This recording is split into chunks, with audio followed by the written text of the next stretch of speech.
now I'm excited to bring you to the next session of the day on community voice inside of DevRel teams.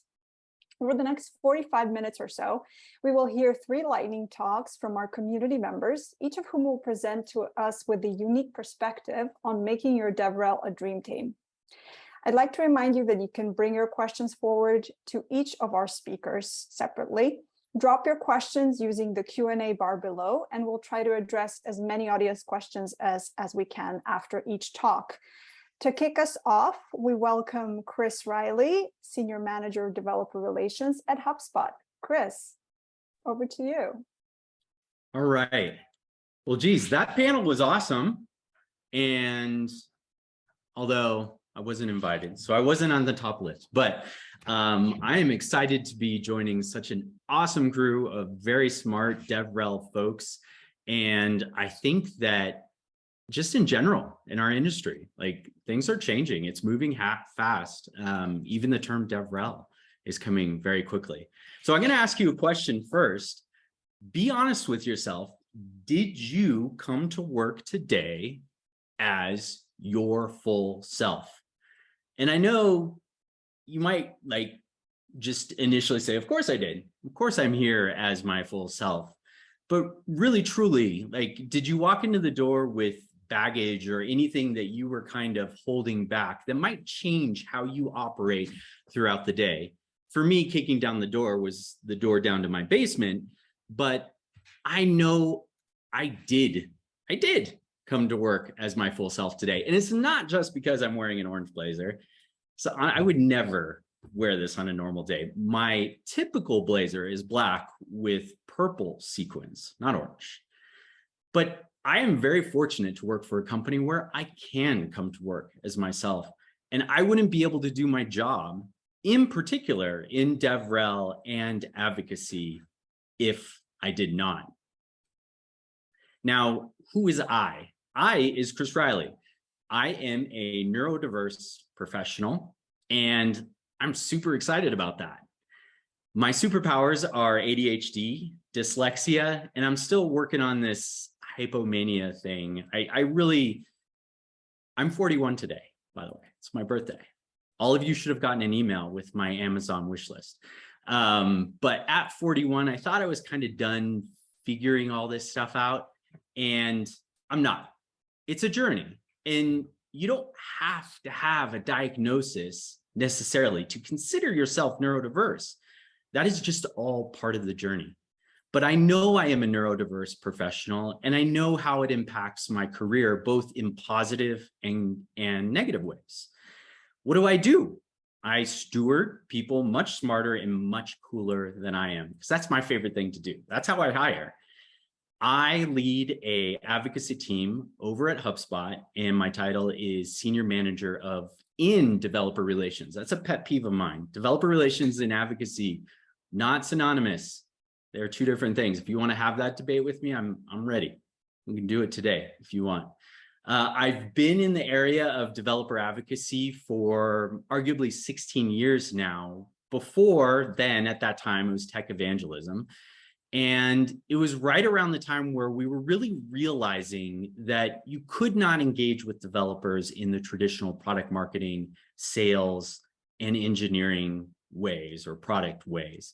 We had to adapt. And so very organically, I kind of joined the role in that way. And it turned out to be the best possible thing for a neurodiverse professional.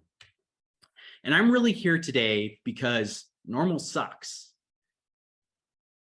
I don't know if normal is the proper term. I don't even know if normal is a thing.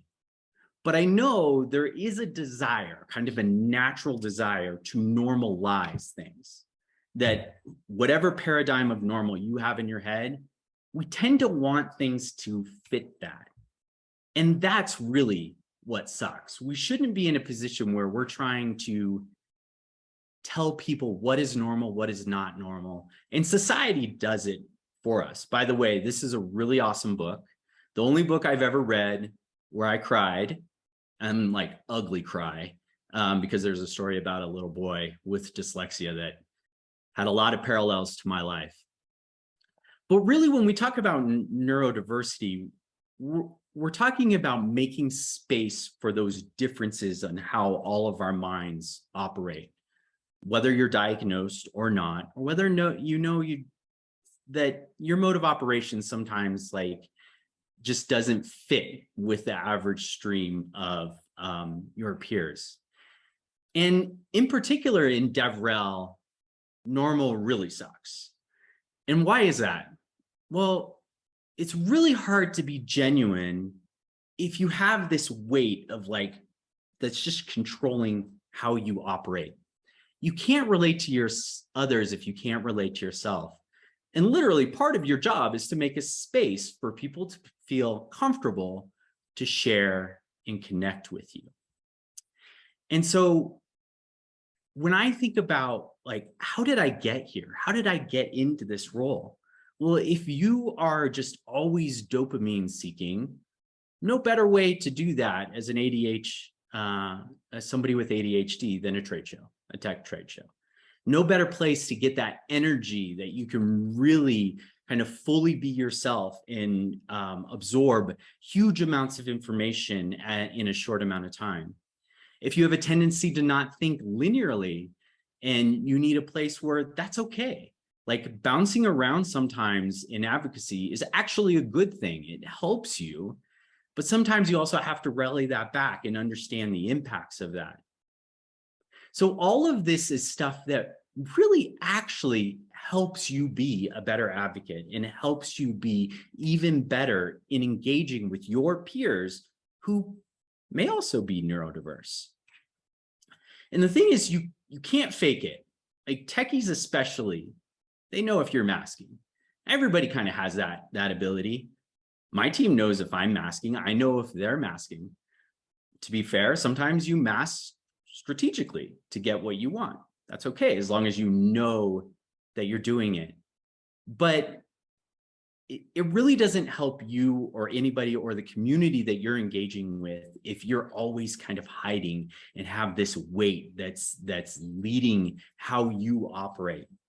And it's important to remember that being vulnerable is not weak. It comes from a place of strength. It comes from a place of authenticity. And also being humble sometimes is fun. Like self-deprecation can be really fun in advocacy.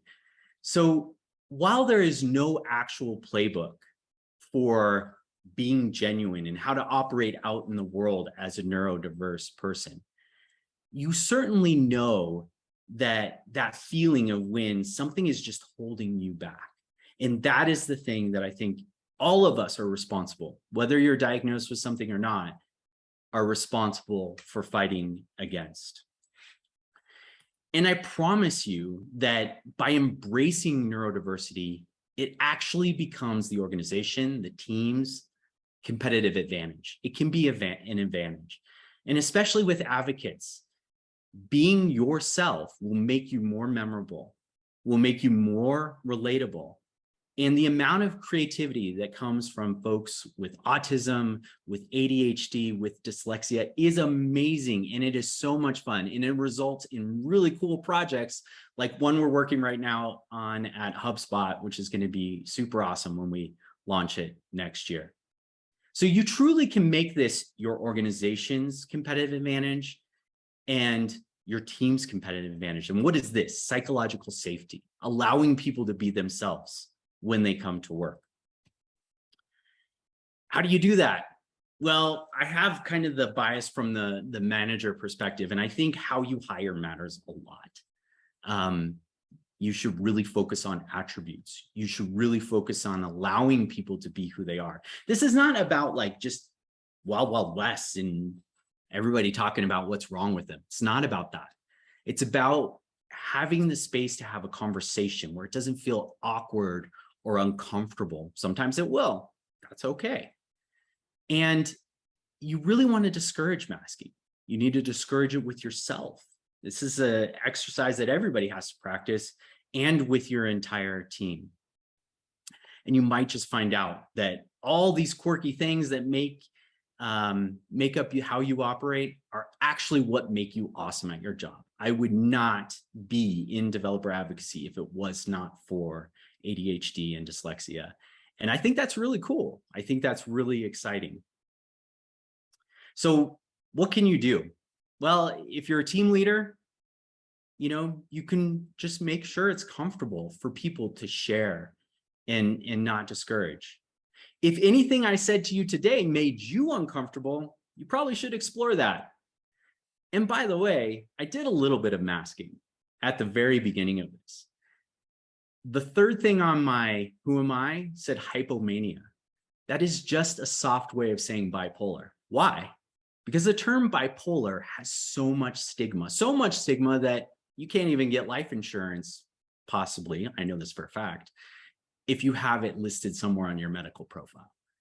So we are all dealing with this, whether you consider yourself neurotypical or neurodiverse, we all have work to do. And really what it is fighting against that normalization, trying to make everybody fit a mold. And if you embrace being genuine and authentic, your developer relations, your advocacy, everything is going to become a lot more smooth and a lot more fun. And your community will know, they will get it. They will understand that your team is being just who they are.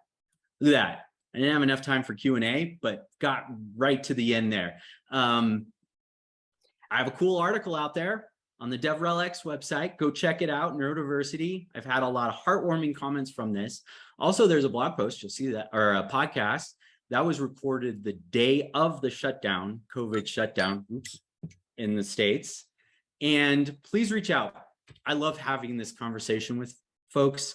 I have a book that's a whole playbook on advocacy coming out middle of next year. And really, I really like to have these conversations, whether it's career development, if you're just getting into DevRel, or if you want to argue with me. I like to do that too. Thank you very much for joining. And you have a slate of awesome folks coming up. So have a great day. Thank you so much, Chris. We're getting a lot of positive feedback on our Slack. This is a really important topic, and thank you for bringing it forward. I think you'll have a lot of interesting chats over at Slack there.